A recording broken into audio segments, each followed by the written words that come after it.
Governor ను కలిసిన అనంతరం బీఆర్ఎస్ నేతలు మీడియాతో మాట్లాడుతున్నారు. ప్రస్తుతం కేటీఆర్ మాట్లాడుతున్నారు. లైవ్ చూద్దాం.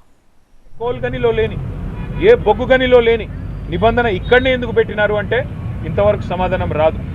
అట్లాగే నిజంగానే 2018 నుంచి 2024 వరకు ఈ నిబంధన కనుక కేంద్ర ప్రభుత్వం ఒకవేళ సిఫారసు చేసి ఉంటే ఆ రోజున్న బీఆర్ఎస్ ప్రభుత్వం అమలు చేయలేదు.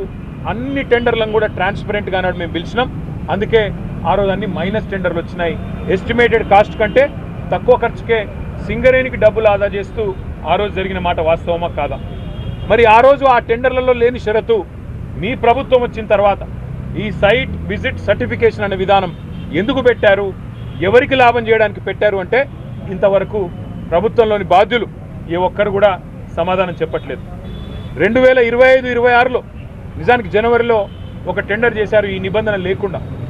జనవరిలో టెండర్ చేస్తారు, మళ్ళీ ఆ టెండర్ వెంటనే రద్దు చేశారు.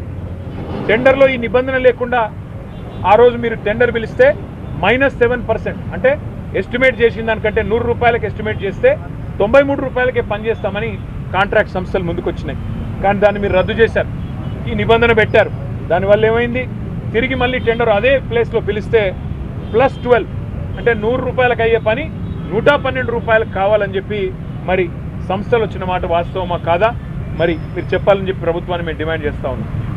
అట్లాగే మే 25 నుంచి మీరు ఎప్పుడైతే నిబంధన పెట్టారో ఈరోజు వరకు గత 9 నెలల్లో ఎన్ని సంస్థలు ఇప్పటి వరకు ఎంతమంది కాంట్రాక్టర్లు సైట్ సందర్శించారు, మీకు ఎన్ని ఈమెయిల్స్ వచ్చినాయి, ఎన్ని లేఖలు వచ్చాయి, ఎన్ని సర్టిఫికెట్లు సింగరేణి సంస్థ జారీ చేసింది, మీరు ఒక వైట్ పేపర్ ఒక శ్వేతపత్రం ప్రచురించండి అని మేము డిమాండ్ చేస్తే ఇంతవరకు సమాధానం లేదు.